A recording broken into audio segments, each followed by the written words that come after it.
qui a sorti, voilà, c'est bon, la data est envoyée. C'est donc Mescall qui aura battu Kekepi, qui va donc affronter Fox2. Ils n'ont pas encore eu l'occasion de s'affronter aujourd'hui, je crois, me semble-t-il. Donc voyons voir qui entre le zoning et la midrange slash le kill power de Zinzin va réussir à s'en sortir, sachant quand même que le poids de Snake peut faire clairement la différence. Veuillez m'excuser, je reviens tout de suite, je vais prévenir mon Théo de me mettre le match sur l'overlay, autant pour moi c'est le cas, on est parti. Donc Mescall versus Fox2, c'est lancé, on est sur les losers semi-finales, toujours sur ce top 8 de l'Oni Impact 15e édition, avec pour le moment une entrée en matière très très propre de la part de Mescall. Attention quand même, le poids d'un Ridley étant ce qu'il est, il peut facilement se faire surprendre par le comeback dont est capable un Snake, et Fox2 justement, pour le moment il est en train de l'appliquer, la situation est déjà sur déjà sur de l'even. La Nikita qui va tenter de couvrir ici une potentielle tentative d'approche de Mescall qui ne tombera pas dans un piège aussi grossier et qui arrive à repousser l'adversaire, notamment avec le neutralaire, le met en situation de corner, un forward throw. Est-ce qu'on peut réussir à prendre cette stock potentiellement sur un edge guard ou sur du juggle avec un excellent backer, et on va se manger derrière un C4 me semble-t-il, juste avant de se faire choper par le backer, ce qui fait qu'on se prendra un DBZ. Bon bah écoutez, pourquoi pas. Et après tout, il y a de l'enjeu sur cette loser semi-finale et ça fait plaisir à voir.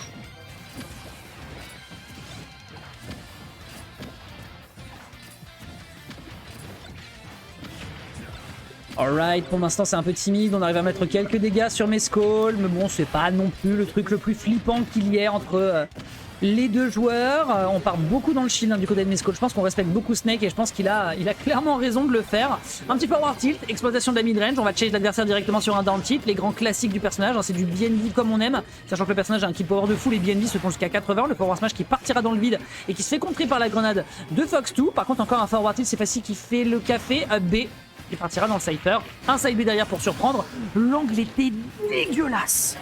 L'angle était dégueulasse. Et on prend donc la deuxième stock de son adversaire. Fox2 qui est quand même un peu dans le mal. 100% c'est déjà dangereux pour tuer un Ridley. Mais et voilà, attention, il n'est pas encore sorti d'affaire. Le C4 ici qui n'arrivera pas encore à faire mouche, une très belle dash attack, on met 50%. Downer, mais enfin, Mescall, où sommes-t-on? Où sommes-t-on? Je vous le demande. Tout paravolo. Ok, un peu de plasma, attention, la grande taille, la grande taille de Mescall fait qu'il ne peut pas tomber dans le piège du C4, donc il est obligé vraiment de surprendre au moment où l'adversaire s'y attendra le moins. Il n'est pas allé au contact, derrière il prend encore une fois le side B, c'est une phase absolument monstrueuse qu'il est en train de proposer à son adversaire. Un petit neutralaire pour le surprendre et éviter un potentiel reverse. On est quand même corner là, mais on a une stock d'avance. Ouais, jab, strong jab. Pardon? Bah, ouais, genre, comme ça, sans, genre, nature. Pas d'additif, pas de matière grasse, que dalle, genre, que de la sauce. Ok, bah, ouais, ok, bah, ouais, bah, d'accord, bah, écoute, j'accepte le point, hein. De toute façon, a priori, le jeu a raison. Les voies de Sakurai sont impénétrables. Et donc, ce sera un 1-0 pour Mescall sur cette game. Et on repart sur PS2, je suppose.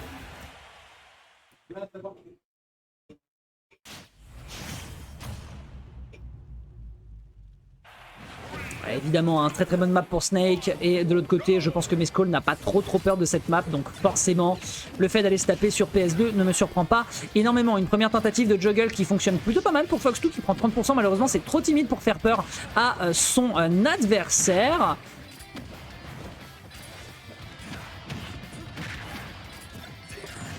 Ouais, et derrière, c'est C4. Il y a un petit peu de belles choses là qui sont en train de se faire.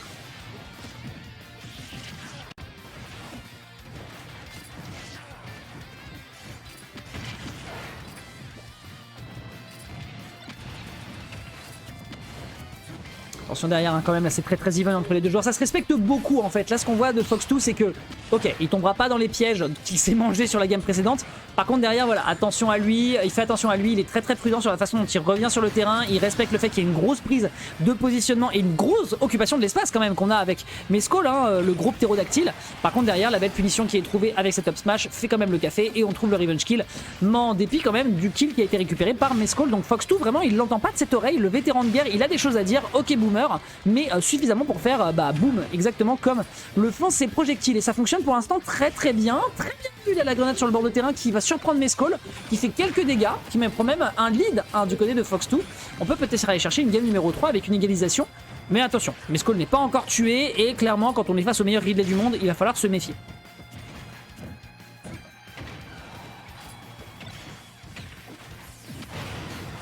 Oh, bien vu ce side bien encore une fois, hein, qui surprend énormément Fox2.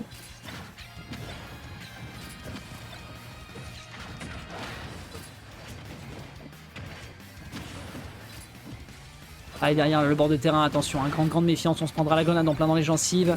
Et c'est compliqué là pour Mescall d'approcher, j'ai l'impression. Après, le fait d'avoir une stock d'avance, forcément, bah, c'est à Fox2 d'approcher, donc résultat, lui, il s'en moque, il va justement exploiter au max son terrain. Le upper qui lui est passé quand même à pas loin, hein. Il y avait vraiment de quoi aller chercher potentiellement un kill. La grenade ici qui va empêcher le ledge trap, et on va réussir à finir derrière avec ce rebond de grenade pour récupérer le kill.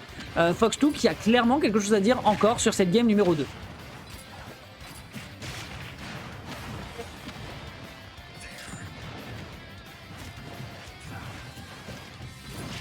Ok, bien vu. On a une bonne sensation de tentative de juggle là, qui est proposée de la part de Mescall à 93%.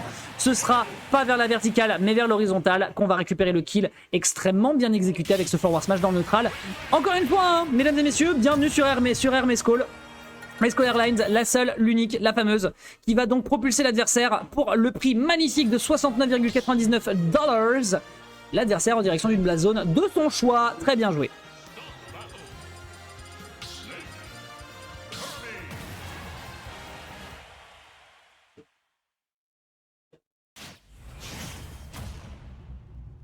Ok, alors, Mescall qui décide de repartir sur Kirby juste pour le fun. On n'oublie pas que c'est son, on n'oublie pas que pour lui c'est un pocket, hein, enfin un pocket, même un second. C'est un personnage qui maîtrise plutôt bien et je pense que là il a clairement envie de s'amuser. Il sait qu'il a de l'avance, il est pas trop en danger, il a juste envie d'aller taper mes échos sur la game suivante. Tranquille, on prend.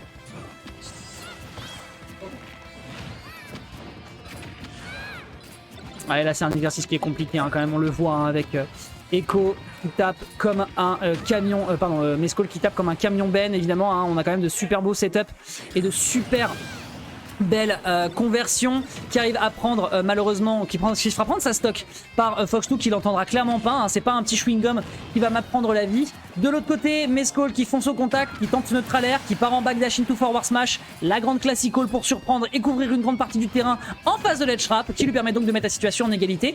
Mescall, encore une fois, qui continue de s'installer potentiellement délicatement sur le terrain, tandis que Fox2 de l'autre côté, bah, il sait qu'il est obligé de prendre des risques malheureusement parce qu'il a 3 games à récupérer et ce dans un streak sans laisser une game à l'adversaire, donc malheureusement ça va être un exercice ô combien complexe. Oh d'accord, on mange la grenade, allez pourquoi pas.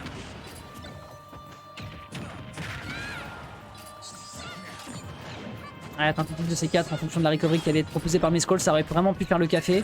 Les explosions de grenades et les explosions de C4 qui rendront un petit peu la vie dure à Mescall quand même, il faut le reconnaître. Et derrière on va aller chercher le upper. Et oui mon grand, c'est pas le poids de Ridley, hein, le poids de Kirby, donc forcément tu vas subir 2 ins.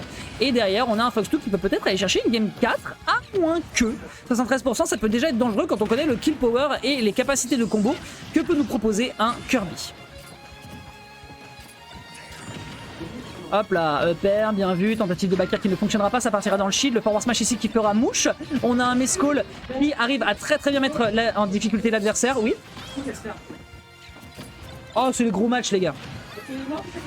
Sauf si Kingle fait un peu la coverage. Ah bah donne un peu de technique, on est sur les losers finales. Ok, ça marche. Bon, je reste là pour l'instant. Attention derrière, une tentative de down air qui va pouvoir faire le café. Un petit backer qui est tenté de l'autre côté. Est-ce que ça peut réussir à prendre la game du côté du joueur de Snake? On le rappelle, joueur de l'Essonne, meilleur Snake quasiment de sa région. Petit down throw, ça fonctionne. On part sur un forward air. Malheureusement, la grenade ici qui va calmer les espoirs de Fox2 d'aller chercher le kill. Un excellent backer, malheureusement, de l'autre côté du stage. On tente de surprendre avec la Nikita et ça va pas le faire avec cet air dodge. Extrêmement bien joué de la part de Mescall qui en tente d'aller chercher avec toute cette rage accumulée potentiellement la game sur l'adversaire. Mais on est obligé de respecter la recovery avec... Oh non! On est obligé de récupérer, on est obligé de respecter la recovery avec le Cypher très high. Et derrière, on absorbe la grenade, ça lui explose, ce qui fait qu'il y a une espèce d'animation, vous l'avez vu à 2 reprises hein, d'ailleurs, l'animation de Kirby qui absorbe cette grenade et qui lui explose dans la bouche pour se prendre derrière malheureusement le up tilt, on le rappelle, frame 6, qui fait définitivement beaucoup trop mal. Game numéro 4 donc entre les deux joueurs.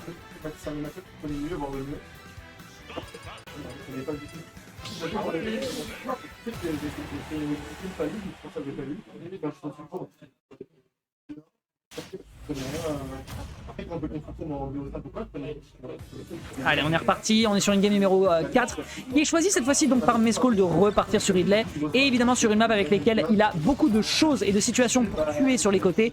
Et bien Tournament City qui est très resserré sur les blast zones de droite et de gauche. Par contre le plafond ça va être plus compliqué et pour Snake c'est en général un peu complexe parce que le up tilt va tuer beaucoup plus tard. Pour l'instant, en tout cas, on part en faveur de Mescall avec un très léger lead. Attention quand même à cette dash attack. Double dash attack contestée par contre cette fois-ci par le neutralaire. La situation est un petit peu compliquée, disons-le, hein, pour Fox2 qui se fait un petit peu surprendre ici. Par contre, le pari avec le up smash into grenade, c'est absolument génial ce qu'il est en train de proposer. Il y a une très belle couverture en termes de dégâts contre le joueur de la team Mirage et Liandra. Et on le rappelle, hein, Fox2 d'ailleurs ne va d'ailleurs bientôt ne plus être free agent. Les pronostics sont ouverts pour décider de son sponsor. Enfin pour deviner son sponsor, pardon. Petit forward tilt qui est tenté, le down tilt ici qui arrive à faire quelques dégâts suffisamment intéressants. Par contre derrière tu as quand même le droit de tech sur le backer de Ridley à 130%, tenez-le vous pour dit. Le side B qui ne fonctionne pas. Par contre le up smash fera le café, on ne meurt pas parce qu'on est sur Tournament City. Définitivement le choix de Mescall était parfait. Et le up tilt derrière, puisqu'on se prend la spot dodge derrière après ce forward tilt qui était bien tenté malheureusement de la part de Mescall, mais qui ne fera pas mouche. On est à 150%, 161 sur ce Snake, un side B et c'est terminé.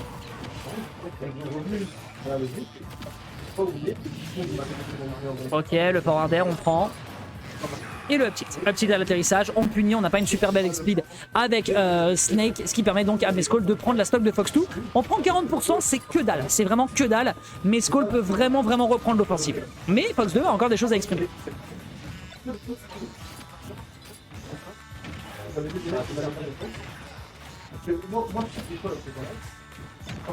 Ok, très bon forward tilt. Malheureusement la grenade qui va se faire avoir par le lanceur du projectile. On tente d'aller chercher un grab du côté de Mescall en fonçant tout droit sur le terrain. D'accord, je sais pas ce qu'il voulait aller chercher. Peut-être un forward throw pour mettre l'adversaire en situation d'offstage. Après encore une fois contre Snake c'est compliqué. Attention à cette Nikita qui part dans le mauvais sens.